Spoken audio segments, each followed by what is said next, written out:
Good morning, I'm Harley Schlanger with the LaRouche organization with your daily video update for June 17th, 2024. Today I'm going to be reporting on the fact that the US-Saudi petrodollar deal is dead. Now, it was last week that the 50-year-old agreement was allowed to expire.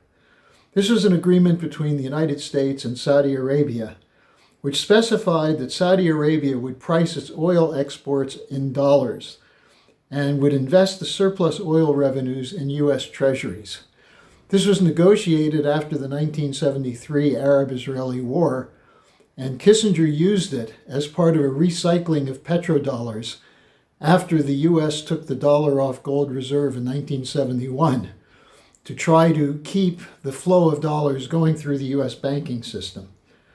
Now, the surplus oil revenues for the Saudis were invested in U.S. treasuries, and this assured the dollar would be the reserve currency for the world. Now, this decision to let it drop comes in the context of a global shift away from control by the United States, in which the dollar has been weaponized increasingly as an instrument of Western military and financial policy. Think about the sanctions against one country after another. And this will lead to a drop in demand for dollars with profound consequences for the United States. Now, you can begin to get a sense of this by looking at events in the last few days. And what we're seeing is the failure of U.S. and Western leaders to acknowledge that the era of the unipolar order is gone, that the economic model they've been imposing does not work, and certainly not for the former colonial nations of the global South, but it's not even working for the nations in the transatlantic. What's holding it together is a policy of permanent warfare, and as these wars are being lost and the costs are becoming too high, the population in the transatlantic world is beginning to move against it as well. Now, given let's just say the prescience of Lyndon LaRouche, we've been able to be at the forefront of this battle. LaRouche warned after the 1971 decision by Nixon to remove the gold reserve system that we would end up with inflation, with a dollar policy which would put the United States at the center of international trade and finance, but would probably lead to an imposition of Shaktian economic policies for the rest of the world. In other words, the International Monetary Fund conditionalities, the neo-colonial system in which the U.S. benefited from cheap labor and cheap raw materials from around the world, but other countries were forced to suffer from that. Now, what we've seen is a series of proposals from LaRouche to remedy this. His International Development Bank proposal in 1975, for example, or his Productive Triangle proposal at the time of the fall of the Soviet Union, to have the Western countries invest in infrastructure development and industrial production in Eastern Europe. This was then replaced with his Four Powers Agreement, which came out of negotiations and discussions with the Russians, including Primakov, who put forward an idea of a Russia-India-China agreement, which LaRouche extended to the Four Powers Agreement, in which you'd have Russia, India, China, and the United States. Now, that would have allowed for a peaceful transition from a failed unipolar order into a new era of economic development. The problem was that the West was stuck in this thinking of the U.S. as the sole superpower, the triumph of the democracy over the autocracies, and so on.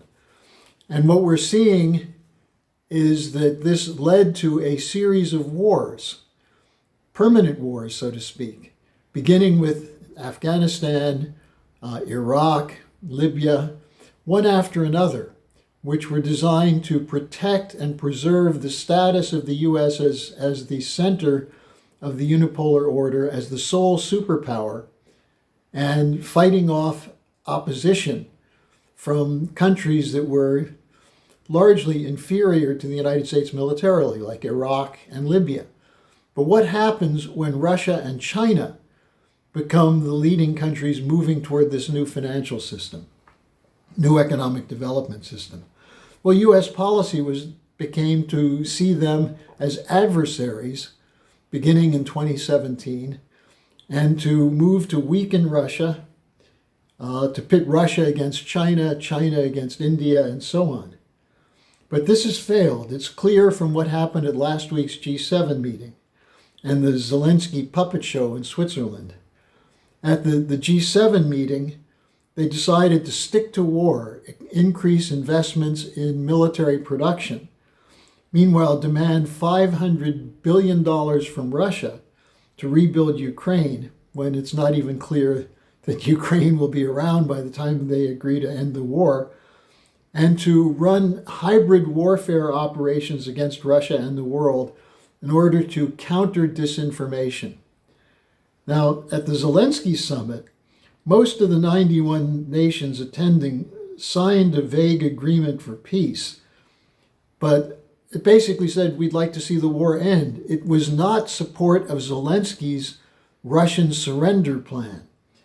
In fact, the Swiss president said, the discussions over the past 2 days have shown that there are different points of view, that the US and NATO countries demanding a Russian surrender, return of all the land and payments of reparations to Ukraine, that was rejected by most of the nations. The Austrian chancellor referred to the meeting as a whole as a Western echo chamber. Meanwhile, Putin offered a peace plan based on an expansion of what Ukraine had agreed to in March of 2022, and it was ignored by the West. So this is occurring now as a new global trade settlement system is coming into effect. And that's the significance of the end of the petrodollar system. Russia is hoping to have this new settlement system available to introduce at the October BRICS summit. Now, with the Saudi 50-year petrodollar agreement expiring, the Saudis are moving to a different future, including joining a trial run by China to use digital currencies to settle trade imbalances.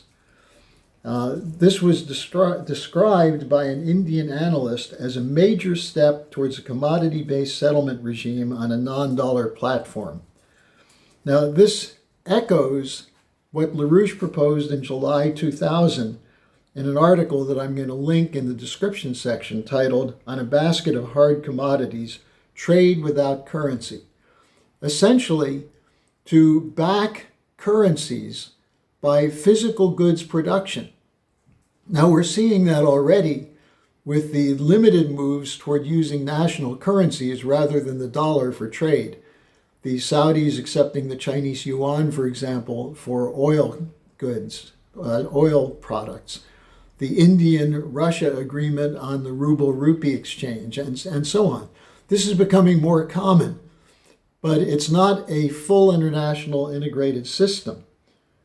And so what we're seeing is various efforts, including the BRICS, the Shanghai Cooperation Organization, the new Saudi-China agreement, to come up with an alternative which would remove the countries from under the umbrella of the dollar system with all the attacks and discomfort that it leads to a new system. Now, before you get all worked up that this is the World Economic Forum's central bank digital currency system, it's not. It's a means of working out settlements on trade through a digital currency rather than cash.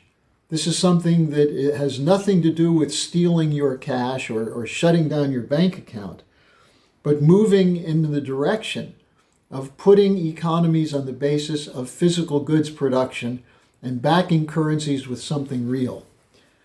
Now, I'm going to link for you a discussion or the weekend's video of the Schiller Institute conference in which panels 1 and 2 from Saturday take up this transformation that's underway. And I'll also link the LaRouche article on a basket of hard commodities, trade without currencies. You should read this so you'll be ahead of everyone else in thinking, where is the economy going worldwide? And help them understand how a future without a unipolar order will be more secure and more prosperous. So thanks for joining me. Take a look at the conference presentations. I think you'll find it quite eye-opening, especially since none of this is allowed to be presented to you by the hybrid warfare operation being run by NATO and the United States.